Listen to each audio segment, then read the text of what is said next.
wonderful times, wonderful times. Well, you can name them. Well, the Hurleys are here, and we shared a lot. We were neighbors when our children were real young, and we went to church together. We sang in the choir together, and Len kept me on key for a lot of it.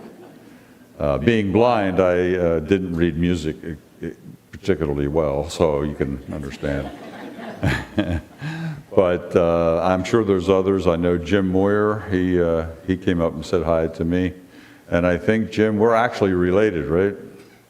Yeah. I didn't know if you would admit it. Of course, my wife, Judy, the love of my life, and Judy and I will be married 60 years next Wednesday. So, and then there's Sister Pat and her husband, Roger, who we have many tales of trips to Maine. And whatever Roger tells you, it probably didn't happen quite that way. But they were great trips. And I am the youngest of 4 children, 2 brothers who are 10 and 9 years older than me, and Pat is 8 years older than me. So the discussion has always been whether I was either a mistake or a celebration. I don't know. It doesn't matter. Pat will tell you the truth. John, she takes credit for raising you. Well, Pat will tell you that I was cute for a short time. That's because she had to take care of me a lot. So, and I thank her for that. So anyhow, that's the background. I was born and raised in Percy. Wonderful parents. They were Christian parents. They raised us to be exposed, if you will, to the gospel truth. And we thank them for that. And we really overall had a really calm, wonderful life. And we lived there at 3rd and Ray Street for most of my life. So it was just, I got nothing but great memories from my childhood. I left high school, but I did meet Judy in high school, and we dated and so forth. And I asked her if she wanted to marry me, and surprisingly, she said yes. And that was, we got married in 1965. And what happened is that I had already received my draft notice, so I was drafted January 10th of 1966. And they needed 5 volunteers for the United States Marine Corps, and nobody volunteered. So I was one of the chosen. And I became a United States Marine in 1966. And I wrote home, well, actually called Judy on the phone. She was a secretary at the elementary school. And I said, I'm on my way to Paris Island. And she said, you're going to France? I said, well, sort of, in that direction. But that was how we started life together. We have 3 children, 2 daughters, and they were both born at the Naval Hospital, Camp Lejeune. And my son was born later at Grandview Hospital in 1973. So they have blessed us with 8 grandchildren. They all live within 3 miles of us. Aren't we lucky? Yeah, we are lucky. And it is, in the vernacular of the movie, truly a wonderful life. And I came out of the Marines. I got a job at the then First Federal Savings and Loan Association, one office in Percy. I was the 7th employee, and was there doing fine. And somewhere between the age of 25 and 27, they noticed that I had cataracts, which they thought was odd at my age. After ruling out diabetes and other things, they discovered that I had something called retinitis pigmentosa, which was a degeneration of the retina, and I slowly lost my vision from the peripheral to the central over time. And I was about 40 years old when I was declared legally blind, and believe it or not, at the same time, the board of directors at the Savings and Loan named me president and CEO of the institution. that took a lot of bravery, I think. I didn't think much about it then as I do now when I look back on it. And so I was then president for 20 years. And at the end of my career, I was totally blind. But along that journey, my wife and one of my co-workers said, "Why don't you get a dog?" Well, I didn't like dogs. I said, "Why would I do that?" So Judy and I started to do some research, and part of the research is we actually went over to Morristown, New Jersey. There, went to the campus of the Seeing Eye, and we met a fellow by the name of Dave Laux, who was blind but worked for the Seeing Eye, and his aunt worked at the high school in one of the cafeterias. And so we got, actually he pronounced his name Lou.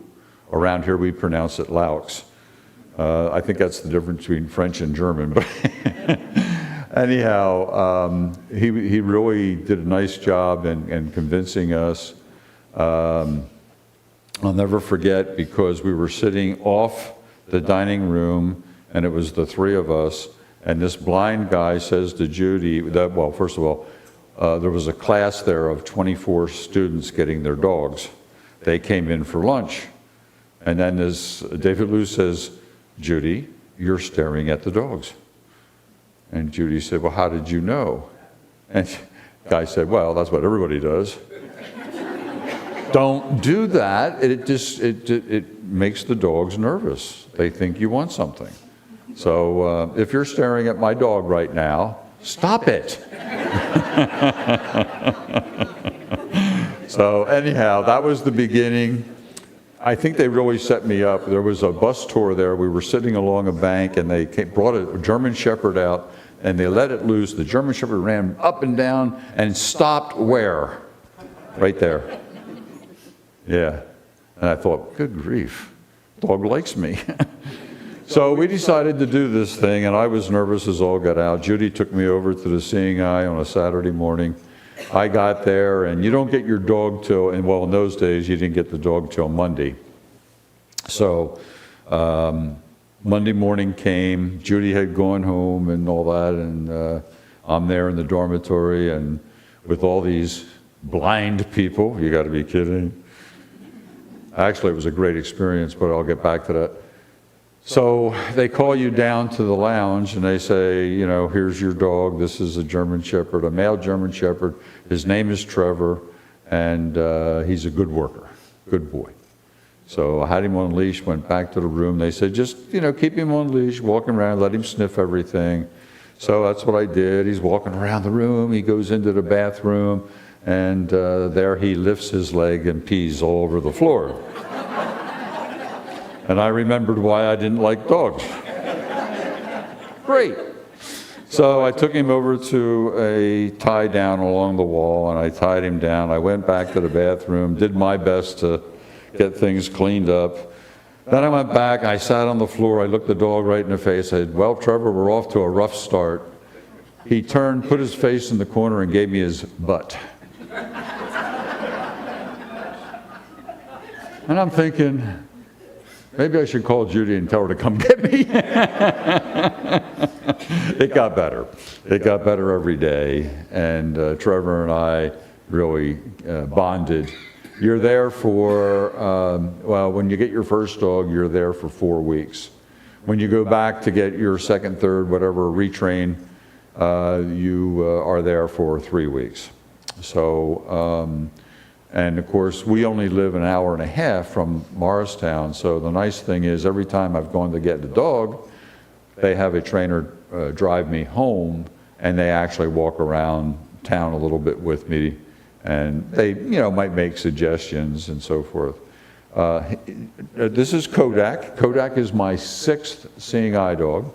5 of them have been male German Shepherds.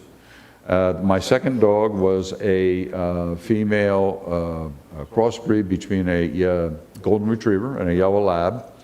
She was my biggest dog. She was my fastest dog. And she absolutely believed there was a party around every corner. Now, Len Hurley will remember this, maybe or not. She, when we were in the choir, we were up front in our choir robes, and us basses were in the back. And I did not know it, but my golden retriever yellow lab got up on the pew behind me when we stood up to sing and stuck her head out between all the robes. And we were all trying to figure it out at first, why is everybody laughing? You know? Oh boy. But yeah, she had a little bit of, well, she was a humorous dog because she was food driven. Can you imagine a lab? If anybody's ever had labs, a lab that's food driven, that was her. And so anyhow, she was a lot of fun. Now, the Seeing Eye, okay? The Seeing Eye was started by Morris Frank, a blind individual from Memphis, Tennessee, and a connection with a woman, by the name of Dorothy Eustace. Dorothy was originally from Philadelphia. She fell in love with a man from Austria. Right after World War I, they moved to Austria.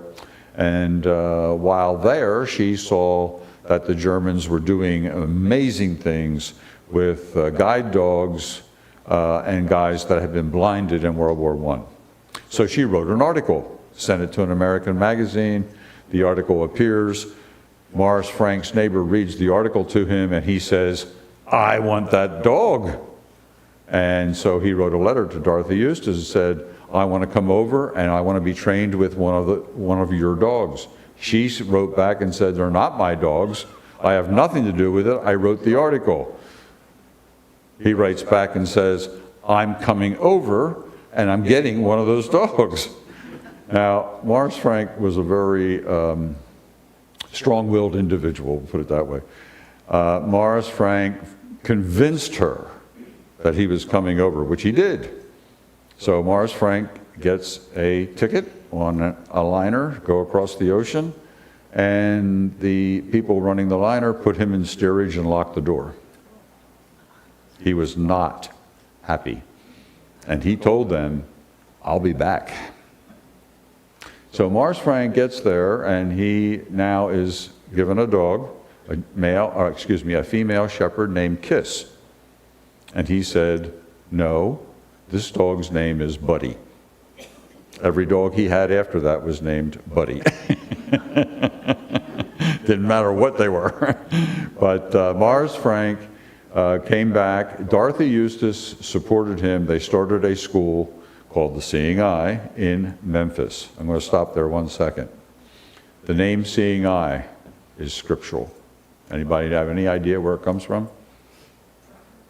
It's Proverbs chapter 20, verse 12. Let the hearing ear hear and the seeing eye see. And that was the beginning of the Seeing Eye.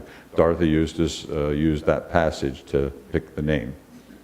So they were there 3 years in Memphis and decided it was too hot for the dogs. They moved the whole program to Whippany, New Jersey. And I don't know how many years they were there, but then they moved it to Morristown and they built this incredible facility. The reason they were able to do this is that Dorothy Eustace had a lot of connections in New York on Wall Street. I served on the board of trustees at the Seeing Eye for 12 years. When I went off the board, not because of me, but we had an endowment of $250 million. We would take, of course, 5% of our expense each year out of what we earned from the endowment. The other 5% came from legacies and also from, we actually sell things and we have auctions and other fundraisers and so forth and so on. The cost for me, okay, my first dog, it was $150, okay? Every dog after that is $50. I found out after my fourth dog that as a veteran, it's $1, but they never told me. So I keep reminding them they owe me money. Like I'm worried about it, right? But anyhow, what do you think it cost to put a Kodak in the field with a John?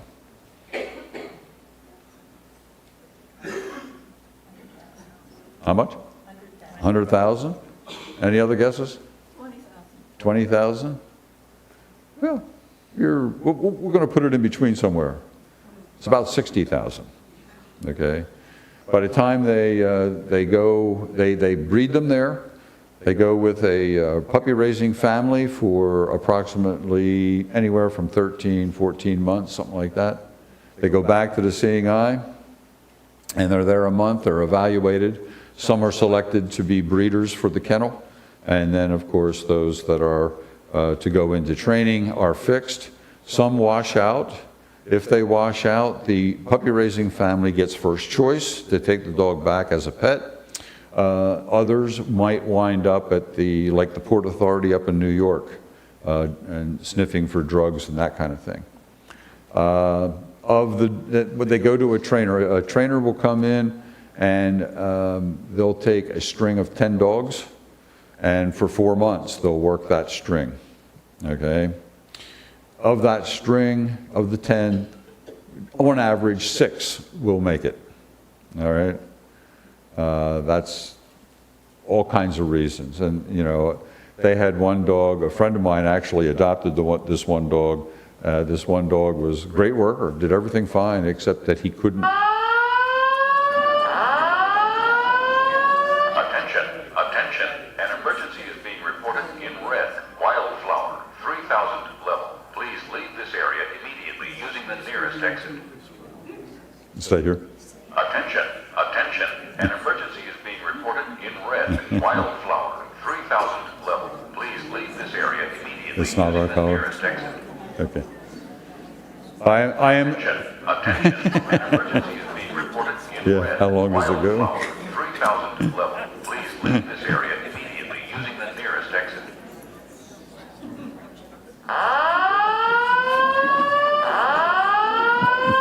Attention, attention, an emergency is being reported in red. Wildflower, 3000 level. Please leave this area immediately using Yeah. the nearest exit. Got it. Thank you. Attention, attention, an emergency is being reported in red. Wildflower, 3000 level. Please leave this area immediately using the nearest exit. Okay. Attention, attention, an emergency is being reported Gotcha. in red. Okay. Wildflower, 3000 level. Please leave this area immediately using the nearest exit.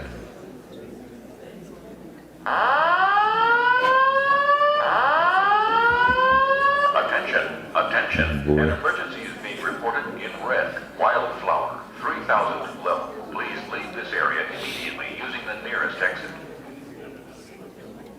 Attention, attention, an emergency is being reported in red. Wildflower, 3000 level. Please leave this area immediately using the nearest exit. Attention, attention, an emergency is being reported in red. Wildflower, 3000 level. Please leave this area immediately using the nearest exit.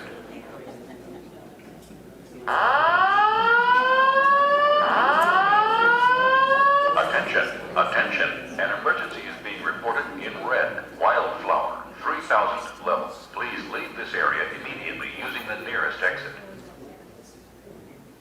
Attention, attention, an emergency is being reported in red. Wildflower, 3000 level. Please leave this area immediately using the nearest exit.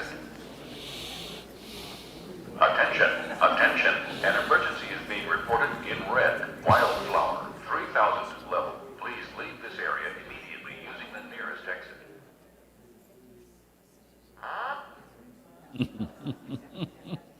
Okay. All right. Attention. No. Oh, I'm sorry. Anyhow, it actually reminded me of a story. The last time I was at the Seeing Eye, they put a whole new system in, and so they explained it to us. And of course, if it's a fire, the whole thing comes on just like this did, and you'll go, attention, attention, fire, you know, or They also have it if there's, a shooter. And then you batten down the hatches and lock yourself in, right? So this was like, I'm in bed, and this is like 11:30 at night, and this thing goes off. And right away I heard it was a fire, so I go outside in this big park area they have, and everybody's coming out, the instructors and so forth. Well, the instructors are coming out, and they're counting heads, right? You know, well, we got so-and-so. And then they said, "Where's Sarah?" Your attention. Anyhow, Sarah was still in her room because she thought it was a lockdown. It wasn't a fire either, but thank goodness. But anyhow, it is interesting when you have 20 blind people with their dogs trying to get out of a building at the same time. You imagine. But anyhow, back to, while I'm on that, when I got Kodak is a COVID baby, okay? He was born December the 7th, Pearl Harbor Day, 2019. He went out, his puppy raising family was a single girl out in the Harrisburg area, but he had to stay there longer. Normal work activities. Attention. Your attention, please. The building emergency condition has been cleared. Okay. Yay! The building emergency condition has been cleared. You may return to your normal work activities. All right. Attention. Your attention, please. The building emergency condition has been cleared. You may return to your normal work activities. The building emergency condition has been cleared. You may return to your normal work activities. It is hard to Attention. Your attention, please. The building emergency condition has been cleared. You may return to your normal work.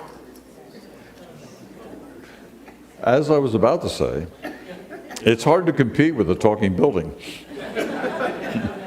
Anyways, oh, he is a COVID baby. He spent more than 14 months with his puppy raising gal. And then he came back to the Seeing Eye. He was found to be okay to be trained. His trainer was a young lady named Victoria. So along comes John, and I have a dog that loves women. I mean, to a fault. So when I come home from going for a walk uptown to go to a store or whatever, I come back, I take the harness off, and he literally follows Judy 1 or 2 steps behind her the entire day. But if I get the harness down, he's right there. So he loves to work, and he loves Judy. So, it's a perfect world, unless she trips over him. So that could be dangerous. But anyhow, normally we get the dogs that are about 2 years old, a little bit less than 2 years old. These guys that we had in our class, he was almost 3 when I got him because of the COVID stuff, and the Seeing Eye was shut down. And even when I went over for him, I still had to wear a mask when we went outside or down to dinner or whatever. Any interaction with the group, we had to wear a mask for the first week. Then they took the restriction off. But yeah, COVID did a lot of crazy things to our country. We won't go into that. But anyhow, at the Seeing Eye, it was real interesting. I told you that the name came from the Bible, okay? The first time I got my first dog, they don't let you go to church because they don't trust you to be able to handle the dog, which is understandable, So the first dog I got, we held our own church service. There was 24 students getting a dog. 6 of us were getting our first dog. The rest of them were retrains. And they gave me, we got together and we held our own church service, and 22 of the 24 students attended. Okay? That happened the first 3 dogs. pretty much. Then after that, not so much.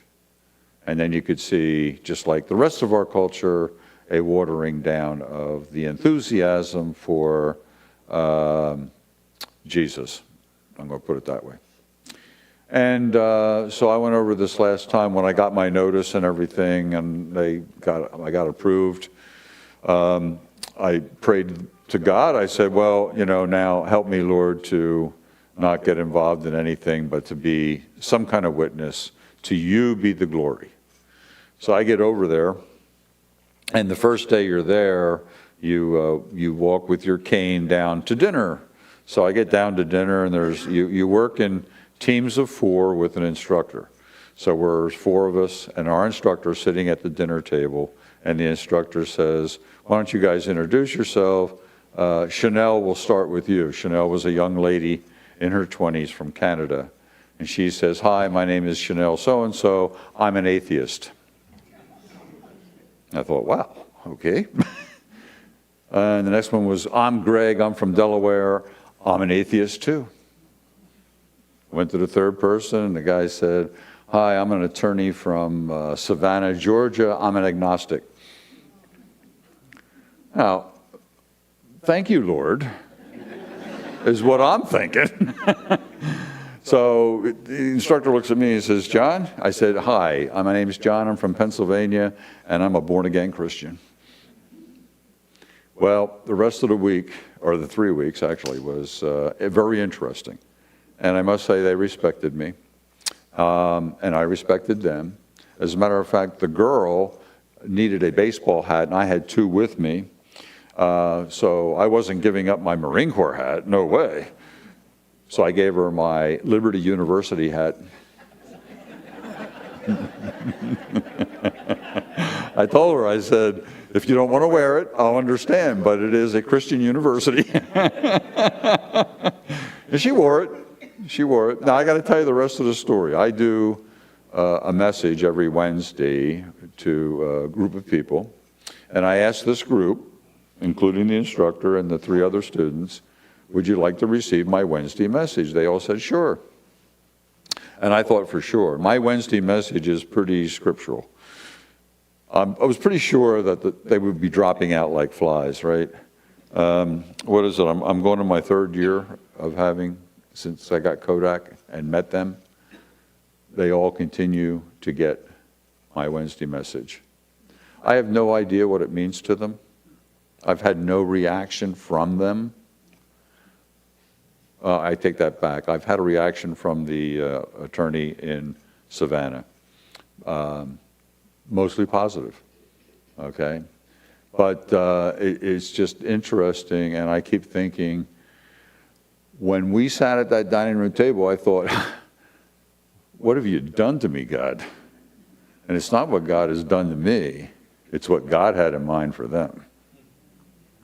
And I want to stop here for a second in the middle of my story, because I want to tell you that I have done things because I am blind that I would never have done had I not been blind, okay? I think God wanted me to take this journey. Did I always do it well? Did I always do it right? Did I always do what God wanted? The answer is no. I'm human, I'm flawed, and I'm broken. But people, so are you. We're all broken. But God's going to do things. He's going to take us, He's going to put us in situations. He's going to give us wonderful people to be around us, to help us. I cannot tell you enough how much Judy has meant to me. There's no words that are enough, okay? I can't send her enough flowers, jewelry, or anything else. I can't show her what my heart and soul feel for her, okay? So, grasp those things like that, hold on to them and ask God to help you, all right? Because you are inadequate, just like me. So that's my little message for you tonight. So let me tell you about these dogs. I go out the front door. I go down the steps, and I say, right. And he goes, right. And I want to tell you, that's a decision he has to make. Do you know why? He wants to go left every time. That's what he wants. And I say, right. And I can feel his head turn from the left back to the right and go right. If I said nothing, you know what would happen?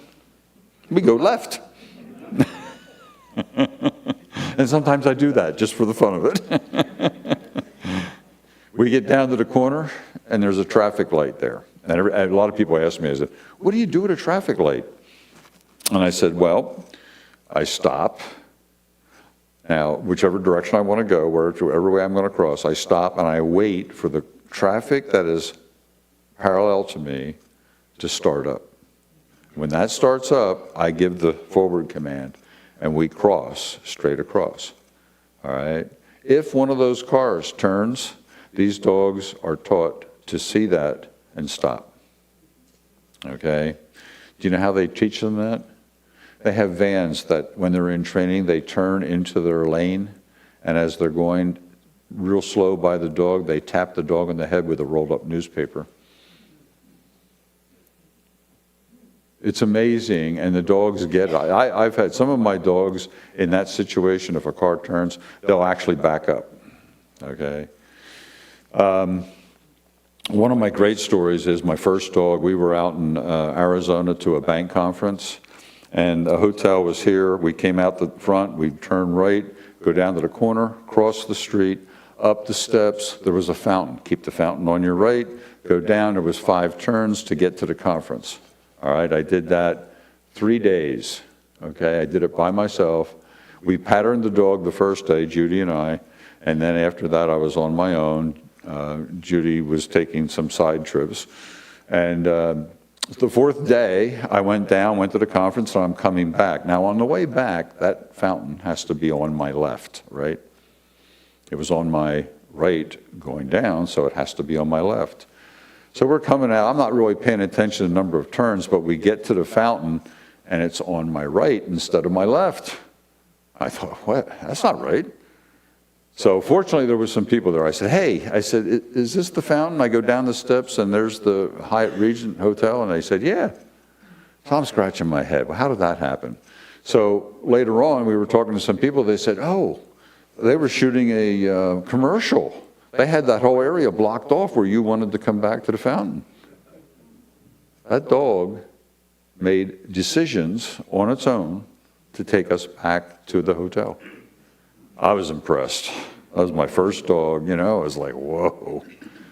So the whole key is when I first got these dogs, I had a little bit of sight. I would get to a corner and I was guiding the dog. And the instructor came up and they said, you got to knock that off. I said, what? You're using your vision. You can't do that. You must let the dog do its work and trust the dog. Trust the dog. And I, unfortunately, did not do that with my second dog one day. And we got hit by a truck because of my decisions not to trust the dog. Okay? The dog was fine. Couldn't get the dog to go back to work around traffic. I had to retire her. That was the crossbreed. And she was quite fine. She wound up in a very nice home. And when I would visit her, she would be all over me. So these dogs don't remember the bad stuff. If they make a mistake, we correct them with a leash correction. And what you do is you go, well, there's a word we use. It's a German word. It sounds like "Pfui." You say "Pfui." That dog knows, okay? But then as soon as the dog's doing it right, you go, attaboy, way to go. And that's all the dog remembers. Yes, I got it right. I do have to tell you a story. I'm over there the one time, and there was a young man there. His beautiful golden retriever was named Dewey. And being my sixth sense of humor, every time he corrected that dog, he would say, "Phooey, Dewey." Broke me up. Just, just cracked me up. Anyhow, there is a tremendous, I mean, working with all these blind people, I'm going to turn over for questions in a minute, and I don't know how much time I have, but what I learned, I was at the Seeing Eye 6 times, never with the same other graduate, okay? I never was there with the same student. So that's a minimum of 20, 6 times. That's how many blind individuals I was exposed to. And it was really cool because they came from all over North America, Ireland. They all were people who worked. And I want to tell you, in the blind community, 70% do not have jobs, okay?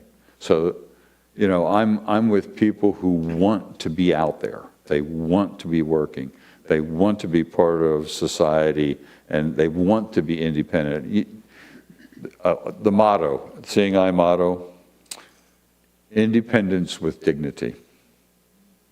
And that's what it's all about. Now, the hard part for us sometimes is, all of you wonderful people who have vision, you want to open doors and hold them. And actually, it's not good. These dogs are actually trained, and I've showed people this. When I get home, my dog goes and puts his nose on the doorknob. Okay? He's doing that to show me where it is. That's what he's trained to do. So when people open doors, what happens is he's going through, I don't know where the door is. Okay? So, and sometimes, if he's following Judy, whom he loves, and somebody opens the door, Judy goes through first, I've gotten injured. Because the dog doesn't care about me anymore. There's Judy. Woo! And I catch the door frame. But anyhow, it's hard to get everything across to all the world, if you will, about the do's and don'ts. And Pat and Roger were there when I got my first dog. We were up in Maine, and I was getting frustrated with Judy. And we actually, from that first dog experience, we went back to the Seeing Eye and we said, you know, it's great, I'm trained, the dog's trained, but Judy doesn't know what to expect, okay? So they decided to do a video called Coming Home, sorry. And the stars of the video, Judy and I. It was crazy. Now I have to tell you, that was with my first dog. That was 30 years ago. I went to get this dog and they showed the video to the people who were there for the first time, and they had redone it, except for one section. It was still Judy and I. I'm laughing. They're showing this video, I'm laughing, so. Incidentally, John, that video is available on YouTube. There you go. You can find it on YouTube, and it's called, again, Coming Home. Coming Home, yes. And if you Google on YouTube, you can bring it up and see it, and see what they did with that video. So I'm going to stop here and. John, I want to ask you a question. Sure. Can you, in a moment or two, briefly demonstrate several of the commands and how they work, and will this Will this be confusing for the dog? It might be a little bit, but we'll see what we can get him to do here. The hard part is me getting up, by the way. By the way, am I the youngest person in this room?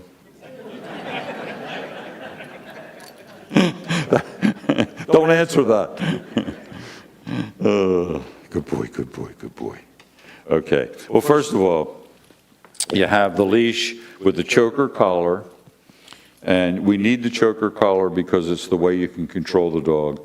Some states, New Jersey for one, and the country of Canada have had groups that complain and are trying to get rid of the chokers. And that would be a shame, in my opinion, after 6 dogs. I can tell you, we're not hurting them with the chokers, okay? But it is controlling, and it helps us control the dog when certain things might happen. So you have the leash, which some people hold around their wrist this way, and some with 2 fingers this way. And then you pick up the handle of the harness, and that's how you operate, if you will. So you go forward, right, right. He will be very nervous here. They are trained not to go down steps, to stop at the steps, number one. Number two, very important at train platforms. You can imagine the blind people in the city who use the subways and stuff, they really need that important piece of training. So you can feel the dog's head turn and stuff through the leash and the harness. Excuse me. So if I'm going back, okay, good boy. If I'm walking this way, we come to a corner, I stop. If I want to go left, I actually pull back and turn, okay? And you saw what he did. He felt that pull back and turned. So they tell us in training that it's a combination of verbal, because he does have a vocabulary, and also body. Now, dogs don't actually see that well as far as clarity, and they don't see colors, but they have tremendous peripheral vision. You know, their eyes are set way back here. Very good with things down on the ground, straight ahead, to the sides. They are really bad at overheads. They don't see them, okay? They have no natural predator from above, so there's no need for them to worry about things from above. When I got my first dog, we lived in Hillendale behind the shopping center there in Percy. I would walk to work and there was 5 trees. All of them hit me, every one of them. So every day, when well, for 2 days, I'd walk down and I'd go and I'd stop, sit, and then I'd reach up, I'd shake the branch, then I'd back up, and I taught that dog to stop at all 5 trees so I didn't get hit, right? So then one day, I walked into work and one of my colleagues said, "John, why are you stopping at all those trees?" I said, "Well, because the branch keeps hitting me in the head." He said, "They trimmed those 3 weeks ago." Said, my dog was still stopping. So anyhow, those are the kinds of things that, well, you learn as you go, right? So another question a lot of people ask me is, how do you clean up after the dog? Which, my favorite thing, yeah. Well, first of all, I take the harness off. I walk him, I circle him. When he stops, I feel his back. If it's straight, he's doing number 1. If there's a big arch, and then he's doing number 2. And of course, we are taught how to pick up after our dogs. So I wish there were sighted people in Percy who were taught that. That's all I'll say. All right, I'm gonna. That's a question no one wanted to ask you, John. That's right. Well, you know, but when, you know, when I'm with the kids, they all ask me that. Yeah, they don't care. Well, I called John one day and to talk with him, and he had to excuse himself for a moment because the dog had decided now was the time to do his business, and John had to clean it up. So it does happen, and I got that firsthand. Part of life. Yeah. John, there are times when dogs aren't successful with the people that they go out That's true. with. Can you cite a time or two when you've observed that, or have you had it happen yourself? No, I have not. I think, I'm going to say it this way. When we go over there, the instructors take us for what they call a Juno walk. That's where the instructor holds the harness, there's no dog, and they actually will move right and left, stop. They're assessing you, the blind person. How fast do you walk? What's your ability to feel what's happening through the harness and that kind of thing. And that's why you don't get the dog the first day. It's usually 2 to 3 days into being there. And then they get together, because you might do a Juno walk with 3 of the instructors, okay? And then sometimes with the dogs, I have had the trainers come out to the house and do a Juno walk with me there.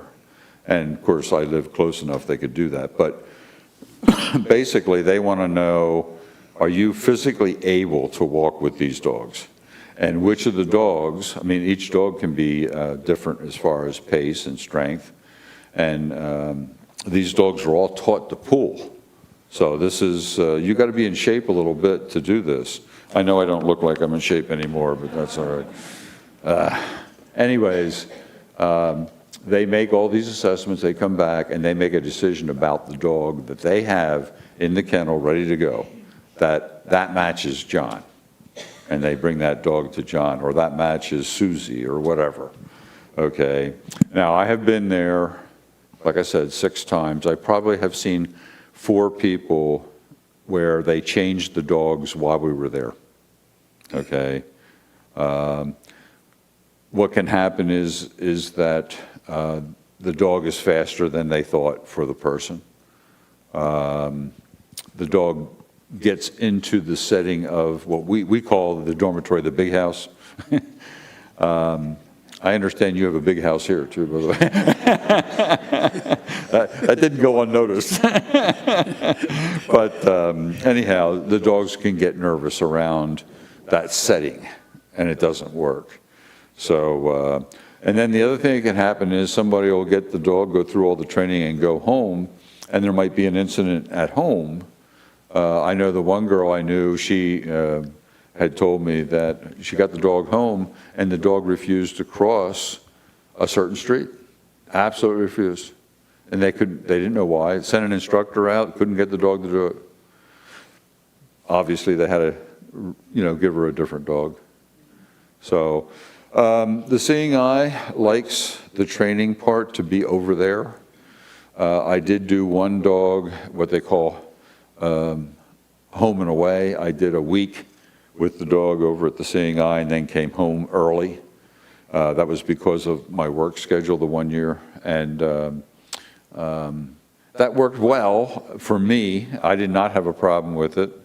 A funny story, the girl that, the instructor that came home with me was young, real pretty young girl, she really was. And we were walking in 5th Street, just, small town, everybody knows you kind of thing. We're walking in 5th Street, and I got the dog on this side, and the instructor, the young girl's right behind me, and somebody goes by and rolls the window down and says, "John, keep the girl." Okay. So, it's the kind of stuff, I guess, courtesy,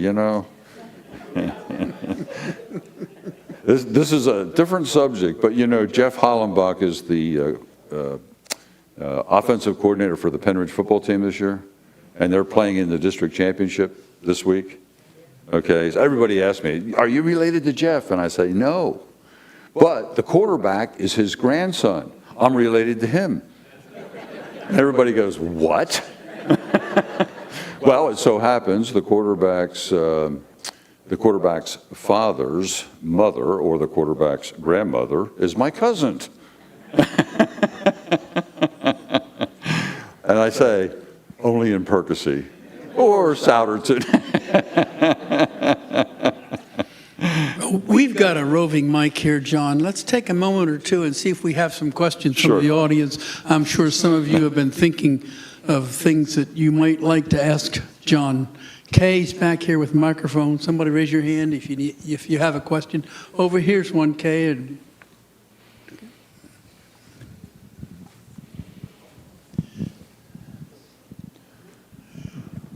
Hi, John. My name is Mary Lou, and I loved hearing you talk about your dogs. I was curious, watching your dog lay on the floor, he always had his paw on your shoe. Is he trained to do that so you can sense his movement, or is that just his way of keeping connected with you? Yeah, most of my dogs have done little things like that. I think it's their way of making sure, in case they fall asleep or something, that if I move, they're ready to go. I don't know. They don't talk a lot. But I've seen other dogs, other people have told me they do it. So I think it's a way of staying connected. John, I'm Henry Rosenberger. Yes. I'm very curious. I've heard a lot about the dog, and it's fascinating. But how do you, as a blind person, operate as president and CEO, interacting with people, coming and going, giving mortgages, what all you do? Right. How do you do that? Yeah, when I went to the Seeing Eye is when I got the most information on technology that helped me, okay? I got that from other blind people, okay? They were my best instructors, and they were my best teachers as far as lifting my technology ability to the point where I could operate. But any good president will tell you that the people around you are the ones who make it happen, right? So I had great people around me. I had people that helped me all the time. And I loved people, so to me it was fun, okay? I have no idea if you talk to some of them that work for me what they might say, but we won't go there. I'm sure it won't be unanimous one side or the other. But, it was a great experience, the confidence. And just one thing, the chairman of the board, we were out to dinner one night, and he comes over to me and he says, John, he said, I was at a conference for his business, and we were talking with another guy who was also chairman of a bank out in the Midwest. And we got talking, I happened to mention, yeah, he says, our president, he's blind. And the other guy goes, what? And my chairman says to me, he says, it was the first time that I stopped and thought, my gosh, John is blind. So, twofold, I think has to do with me and my personality and my determination, okay, if you will, to live in a sighted world. Because I knew that I had to do that, all right? Two, the technology that's out there today is incredible. Bless you. These computers today, I have an Apple MacBook Pro, and it has a built-in screen reader called VoiceOver. If any of you have an Apple, it's probably built into yours too, and you can turn it on. I'll teach you, okay? It'll drive you nuts being sighted. I can tell you, sighted people sit down to help me with my computer, and the first thing they say is, turn that off. But really, emails and everything, it reads it. Now, the hard part with the screen readers, if I go into something like Amazon, or if I want to shop online, you guys can scan it with your eyes real quick. I have to read every line. And that gets a little frustrating sometimes. The thing that I think hurt me being blind was the inability to read body language. And I won't tell you the stories. 2 times it got me in trouble. one with a federal examiner.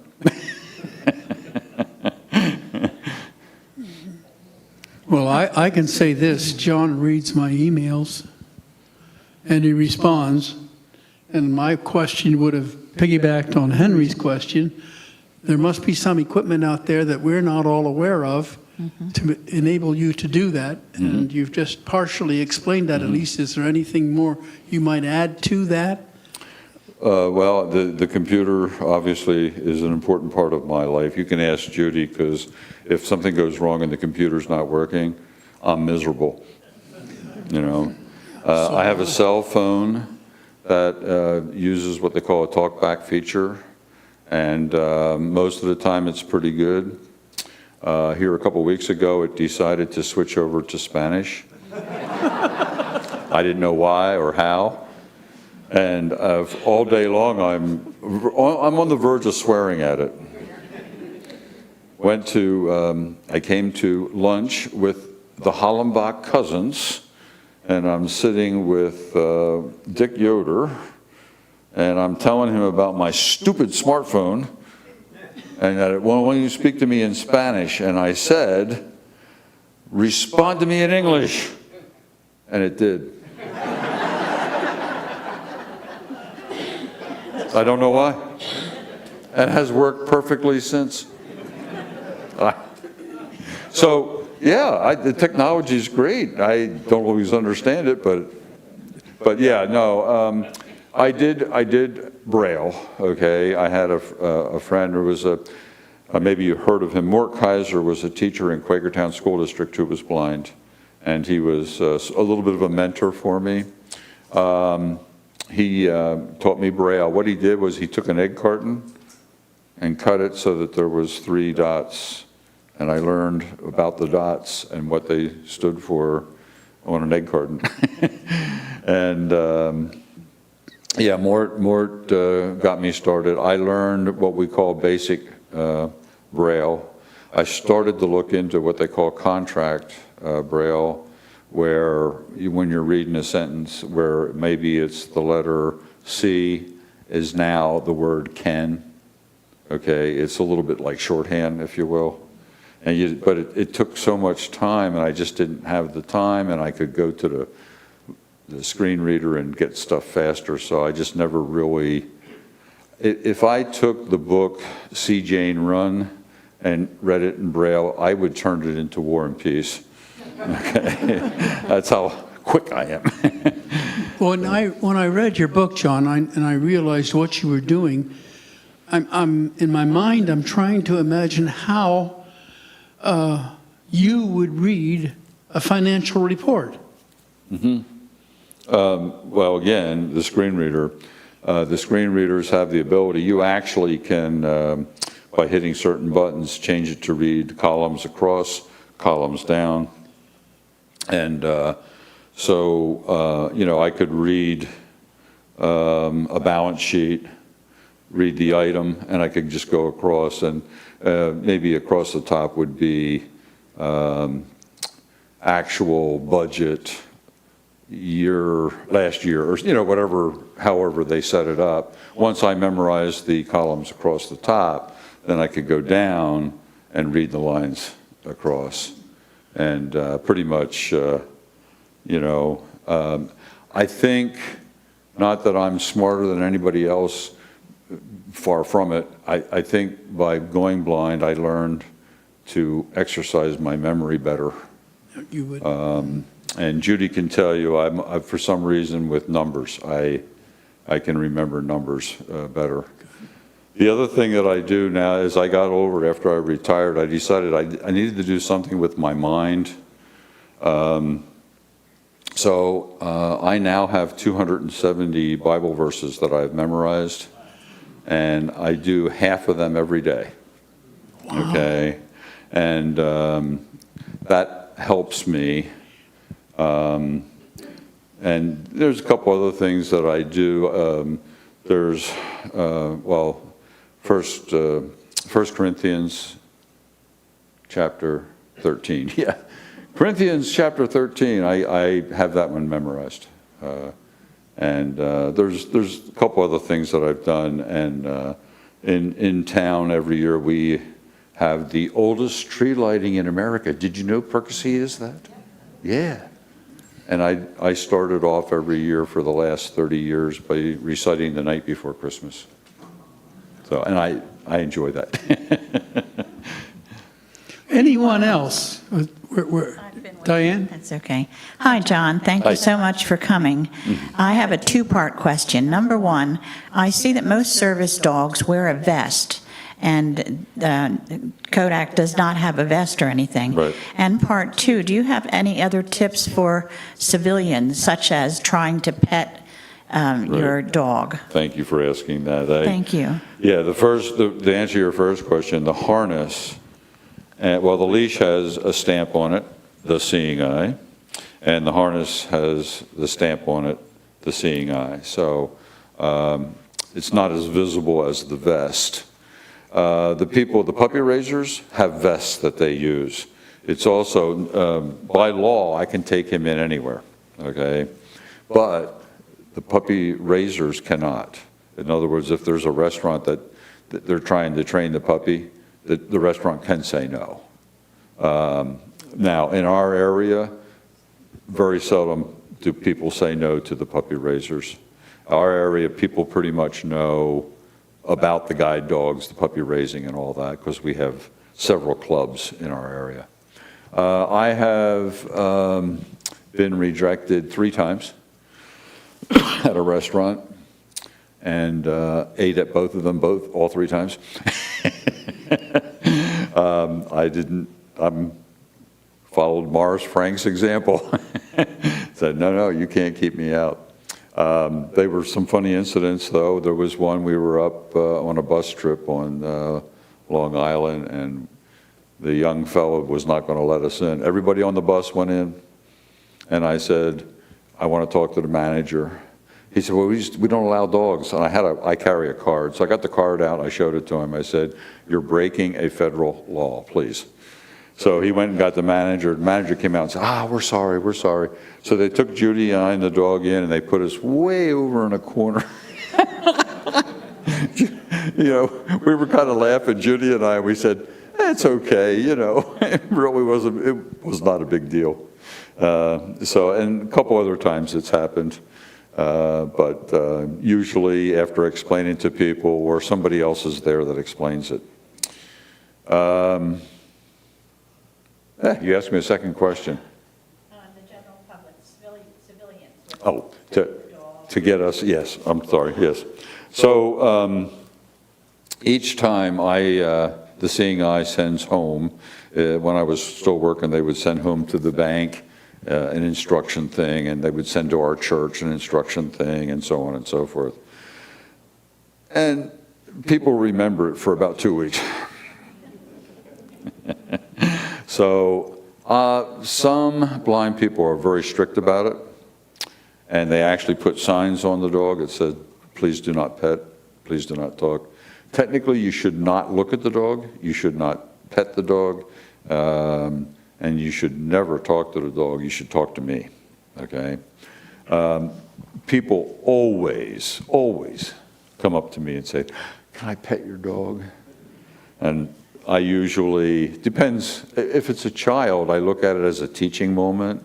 So I get the dog to sit, and I say, okay, now you understand he's a working dog. Come in with your hand flat under his chin so he can see it, okay? And if you see me, talk to me, don't talk to the dog. And so I look at it as a teaching opportunity for the most part. Not all blind people feel that way.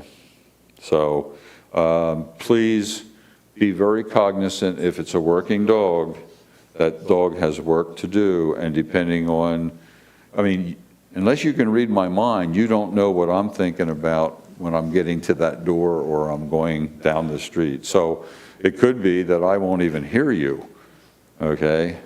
Because maybe I'm tuning it out. But it's interesting too, that's another thing that happens for us. When I walk around Percy, I have lived there all my life. So when I walk uptown in the shopping area there, the sounds, okay? I know all the sounds. And the thing that messes me up is those doggone diesel trucks delivering stuff. Cuts off, I always say, now I can't see.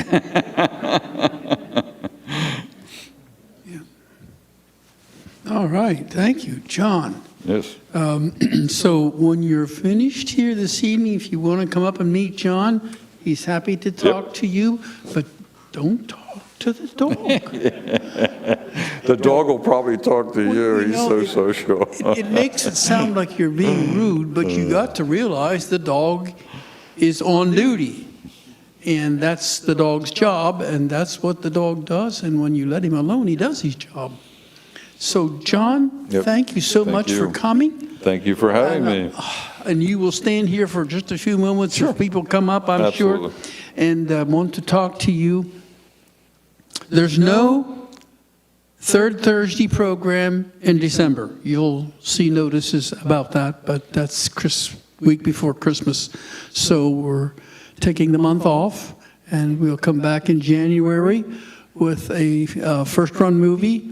It just came out. It's called Raising the Bar, and it's about a very young Olympic champion in the early 1900s. So I think you will enjoy it. John, thank you. One more thing, and forgive me, it's going to be two things, sorry. First thing is, the Seeing Eye is totally dependent on contributions, and I know you heard me say we have a nice endowment, and we do. But of course, that's, it's invested in the market, so we never know if, the market the last 3 days, if you're in it, it went down. But all I'm saying is if you want to give a contribution to the Seeing Eye, you can look it up. It's just Google it. It'll give you the address, and you can figure out where to send any contributions. We, the graduates of the Seeing Eye, appreciate all the support that the Seeing Eye gets.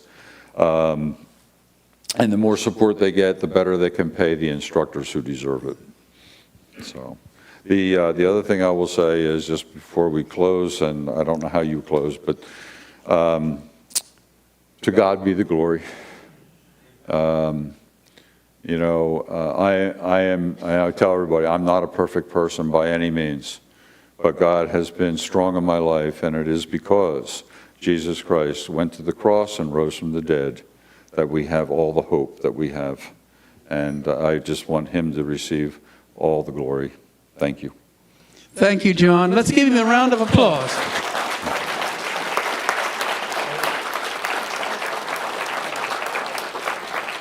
Good boy. Thank you again for Yes, coming. you're welcome, Dismissed. Jim. I guess I can